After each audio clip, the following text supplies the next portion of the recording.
और अब खबर राजनीति की दुनिया से। जर्मनी में राहुल गांधी ने सरकार पर एक बहुत बड़ा आरोप लगाया है। भारतीय जनता पार्टी पर संस्थागत कब्जे का आरोप राहुल गांधी ने लगा दिया है।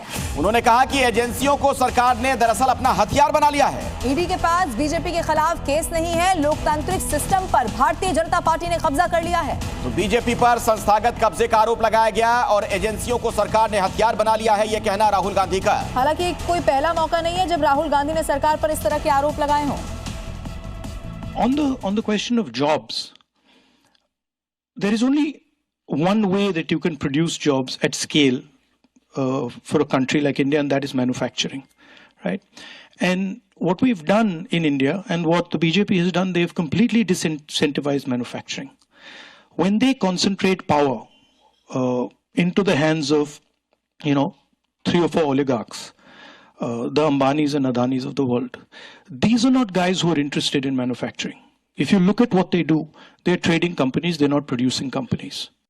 और इस वक्त एक बड़ी खबर मिल रही है जहां रायबरेली में योगी फोर्स पर ही हमला हो गया है। दरअसल विवाद सुलझाने के लिए पुलिस टीम पहुंची थी। इस हमले में सिपाही की आंख में चोट लग गई है। और अभी तक की बात की जाए तो 2 आरोपियों को जरूर गिरफ्तार कर लिया गया है। तस्वीरें देखिए, पुलिस अपना काम कर रही थी, लेकिन पुलिस की टीम पर ही ये हमला किया गया है रायबरेली में। उसके बाद पुलिस ने एक्शन लिया है। 2 लोग अब तक गिरफ्तार किए जा चुके हैं। रायबरेली में पुलिस टीम पर पथराव कर दिया गया। हालांकि सिपाही की आंख में चोट लगी है, फौरन इलाज के लिए उन्हें अस्पताल ले जाया गया। जो अपराधी थे उनके खिलाफ कार्रवाई की गई है।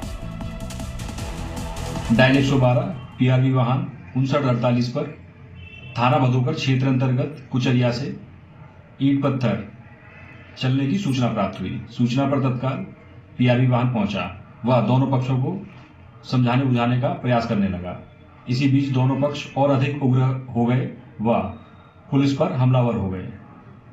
इसी प्रकरण में PRV पर नियुक्त आरक्षी कीर्ति कुमार के आंख के ऊपरी हिस्से में गहरी व गंभीर चोट आई।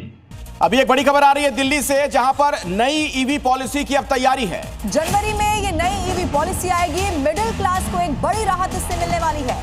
तो 2 व्हीलर पर मिलेगी बहुत बड़ी सब्सिडी, ये भी खबर सामने आ रही है। 4 व्हीलर पर भी भारी सब्सिडी मिलने की खबर इस वक्त मिल रही है। एक बड़ी राहत के तौर पर इसे देखा जा रहा है। तो सरकार की सौगात, मिडिल क्लास को इससे राहत मिल सकती है। दिल्ली में नई ईवी पॉलिसी की तैयारी, जनवरी में यह पॉलिसी लाई जाएगी।